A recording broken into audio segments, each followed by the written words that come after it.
こ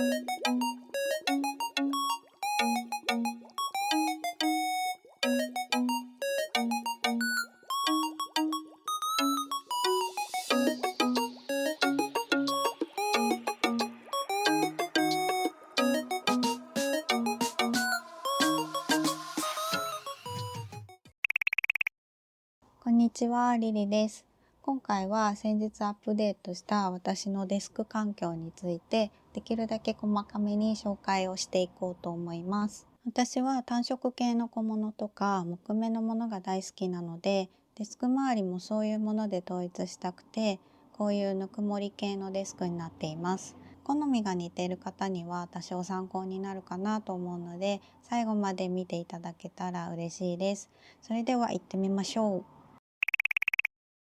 まずデスクはローヤってブランドのものです。私のは幅60センチの奥行きが70センチでだいぶ広くて快適です。多分ゲーミングデスクとして売ってたわけじゃないんだけど、広いから全然ゲーミングデスクとしても使えます。サイズ展開が結構あって、今だと幅100センチから180センチまであるので、自分の好みのサイズが選びやすいかなと思います。で、机の下を見ると電源タップを収納するスペースがあるんですよ。これが結構ありがたくって、配線整理考える必要ないから助かってます。穴も3つあるのでそれなりに融通も効きます。手前にカバーがないのでデスク下を映すとケーブルのごちゃごちゃ感が見えちゃうんですけど、そんなに映ることもないのでいいかなって思ってます。何よりこの木目の感じがすごく好きで、シャビーナチュラルっていうんですけど、多分牢屋の家具にしかないのかな。ちょっとくすんだ感じの色合いがすごく良くて、リビングのテレビ台とかも同じ色の家具で揃えてます。ゲーミングチェアは楽天のタンスの弦ってとこで買いました。ゲーミングチェアって黒とかネオン系多いじゃないですか。白はまあ増えてきたんですけど、ベージュって本当になくて、散々探してこれ見つけた時は即決でした。全部ベージュにするんじゃなくって、パーツ類は白になってるからメリハリがあっておしゃれだなって。キルティングっていうのも高見えしてよくないですか？強いて言うなら生地がスウェード調なので夏はちょっと暑いかなって感じです。でも毛足が短いので私はそこまで気にしてないです。座り心地も良くて私はお尻痛くならないんですけど、同じチェアにした夫の方は結構早い段階でお尻痛いって言ってました。男性が使うとちょっと物足りないのかもしれないです。ちなみにアームレストはちゃんと高さ変えられて、フットレストとか背もたれの調整とか必要最低限の機能はちゃんとついてます。モニターは今2枚使っていて、右側の白いのはモニターアームも含めてグリーンハウスのものです。で、スペックはこんな感じですね。左のベージュのはモニターアームも含めてピクシオのものです。スペックはこんな感じです。右側のモニターには PS5 とスイッチをつなげていて、ゲーム用のモニターとして使っています。ちなみにこのモニターは私が買った後すぐに新型が出て、私のは廃盤になってしまったんですけど、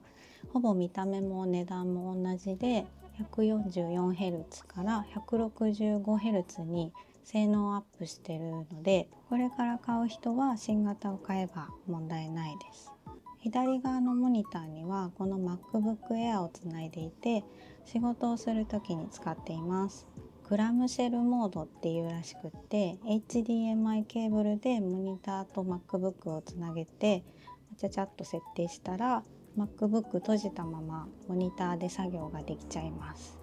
やり方はクラムシェルモードって調べれば分かりやすい記事がいっぱい出てくるので、それ見ていただければいいかなと思います。ちなみにこのカバーはブルガってブランドのものなんですけど、単色系で可愛いので結構気に入ってます。なんで左右でモニターの色が違うかというと、私の過去の投稿を見てきてくれた方ならわかると思うんですけど、最初に買ったのが右側のモニターだったのね。2年くらい前に買ったんだけど、本当はベージュのモニターが理想だったの。でもその時はそんなモニター売ってないから諦めて白で 144Hz 以上のものを探してようやく見つけたのがこれだったっていうわけです。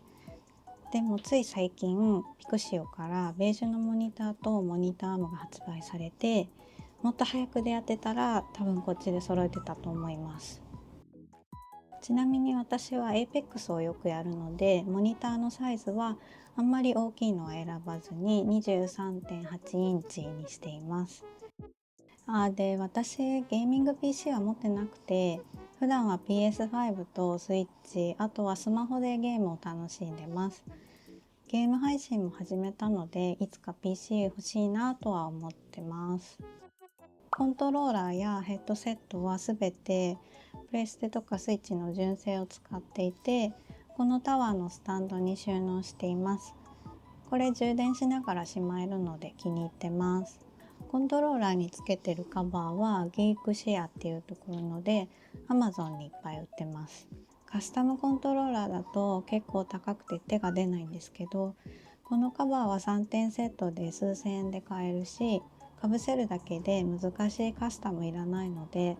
手軽に見た目を変えたいなっていう人にはおすすめです。パッと見操作しづらそうって思うかもしれないんですけど、意外と慣れたら安定しますよ。私もこれで普通に APEX やってます。スイッチ本体の方も似たような感じでカバーをかけて白くしています。これはギークシェアのじゃなくて Amazon でたまたま見つけたよくわかんないところなんですけど、安かったので買いました。昔スイッチが抽選でしか手に入らない時あったじゃないですか。その時に運よく抽選に当たってゲットしたスイッチなので、色が選べなくて赤と青のやつになっちゃったんですよ。で、別に有機 EL 買うほどでもないしなーっていうので、こういうカバーで我慢してます。モニターライトはベンキューのスクリーンバーハローを使ってます。リモコンがついていて、明るさとか照らす範囲とか手軽に変えられるのでお気に入りです。このマイクはファイファインのもので、最近始めたゲーム配信の時に使ってます。ただ私の声だけじゃなくて、外の車の音とかも結構拾ってしまうので、別のマイクにしようかなってちょっと迷ってます。で、この白いスピーカーはクリエイティブペブルのものです。こっちのグリーンハウスのモニターにはスピーカーが内蔵してないので、別でこのスピーカーを買ってつなげました。いろんな方がコスパいいっておすすめしてて YouTube とかで、だいたい2000円前後だったかな。音もデザインもいいのにすごいですよね。コロンとしてて可愛いので気に入ってます。キーボードとマウスはどちらもロジクールのものです。平べったい方のキーボードとも迷ったんですけど、メカニカルキーボードに憧れがありまして、将来的にゲーミング PC 買うつもりではあるので、ゲーミングキーボードにしちゃおうかなとも思ったんですよ。オーロラコレクションとか可愛いなって。でも今すぐ買うわけじゃないのに、ちょっと贅沢かなと思って最終的にこれに落ち着きました。この木製のリストレストは楽天で買いました。SNS でよく見かけておしゃれだなって思って買っちゃいました。実際使ってみたらキーボード打つとき疲れにくくてとってもいい感じです。で、この台は IKEA のエロベンです。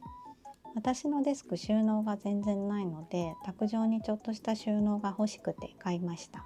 で、このスマホスタンドはロミコールってところで、このベージュカラー実は私とのコラボで作った色だったりします。で、大好きな FGO をプレイする時とか、仕事中にスマホ見たい時に使ったりしてます。あと装飾系も紹介していきますね。まずこのデジタル時計はシーインで買ったんですけど、楽天にも同じような見た目のものたくさん売ってます。シーインのは確か説明書が日本語じゃなくて、設定わかんなくてネットで調べてなんとか設定したって感じです。最初はモニター下に置いてたんですけど、スイッチを置きたくなったので壁掛けにしちゃいました。過去にショート動画で壁掛けにするとこ紹介してるので、よかったらそちらも見てみてください。で、その上の棚は楽天で買ったもので、無印の壁につけられる家具シリーズの棚とも迷ったんですけど、あれってこの L の向きが逆じゃないですか。この木の部分が下に来るみたいな。あれがちょっと私の好みじゃなくってこっちにしたんですよね。で、上に飾ってるのはちいかわのカレンダーとかアーニャのアクスタとか、これは推しを祀る神棚って商品で、ネットとかアニメイトとかいろんなとこに売ってます。デスクの後ろにはナノリーフのテープライトを貼っています。前はレプロのを貼っていたんですけど、色味があんまり好みじゃなくてナノリーフに変えました。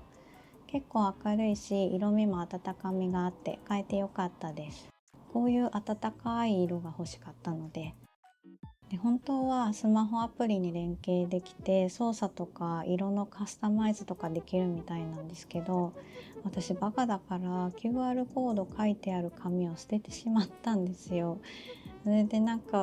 いろいろ試したんだけどペアリングができなさそうなので今のところ手動のリモコンで操作しています。とほほ。で、こっちの壁に設置してあるこのボードはよく質問いただくんですけど、IKEA のスコーディスっていうシリーズです。別売りの石膏ボードピンで取り付けています。過去に設置する動画作ってるので、賃貸の方は参考になるかなと思います。で、このフックとかも全部スコーディス専用のアクセサリーで、別売りなんですけど、意外とお手頃な値段で買えるので、近くに IKEA がある人は見てみてください。この単色のケースはスイッチ用のケースです。コントローラーカバーと同じギークシェアのもので、デザインが好みすぎて一目惚れで買っちゃいました。飾るだけでもめっちゃ可愛いです。で、上に飾ってるのはガンダムシードのクリアファイルをダイソーの額縁に入れたものです。過去動画で実際に飾るところ紹介してるので、気になる方はそちらもチェックしてみてください。で、私オタクなのでいろんなグッズを部屋に飾っています。これは APEX のイベント見に行った時に夫に買ってもらったネッシーのぬいぐるみで、下にはフィギュアやガンプラを飾っています。まだ作ってないガンプラもあるので、作ったらここに飾るつもりです。で、これ上に LED ライトがついてるので、つけるとめっちゃフィギュアが映えます。私はナチュラルにしたんですけど、白とか黒とか他の色もあります。で、こっちにはオタク棚があって好きなアニメのグッズとか大量に飾ってるんですけど、詳細は前の動画に全部載せてるので割愛します。はい、というわけで私のデスク周りのアイテムを紹介していったんですけれども、どうでしょうか？参考になったでしょうか？まだね、デスクマットを敷いてみたりとか、卓上の電源タップ設置したいなとか、もろもろ細かい変更はする予定なんですけれども、だいたいいい感じに仕上がったかなと個人的には満足しています。で、私にとっての使いやすさとか好みとかが重視されているので、全ての方に役立つものではなかったかもしれないんですけど、似たような好みの方にとって参考になってたらとても嬉しいです。で、今回紹介したアイテムの購入先はこの動画の概要欄の方にリンクを載せておくので、気になる方はそちらご覧いただけたらと思います。はい、以上です。結構長い動画になっちゃったかもしれないんですけど、ここまで見てくださった方本当にありがとうございます。結構インスタの DM とかでリリさんのデスク周り真似しましたって写真付きで報告してくださるファンの方結構いらっしゃって、とっても嬉しいなって思ってます。これからもデスク周りアップデートするかと思うので、大きく変わったらそのタイミングで改めて紹介動画も作ろうかなと思うので、チャンネル登録して引き続き応援していただけたら嬉しいです。あと最近は YouTube の方でゲーム配信をやったり、インスタで雑談ライブやったりとかもしているので、投稿だけじゃなくてライブの方も遊びに来てくれると嬉しいです。ライブは気が向いた時にインスタのストーリーズか X の方で告知をするので、 YouTube だけじゃなくてそちらの SNS もフォローしていただけると嬉しいです。はい、それではまた次の動画でお会いしましょう。バイバーイ。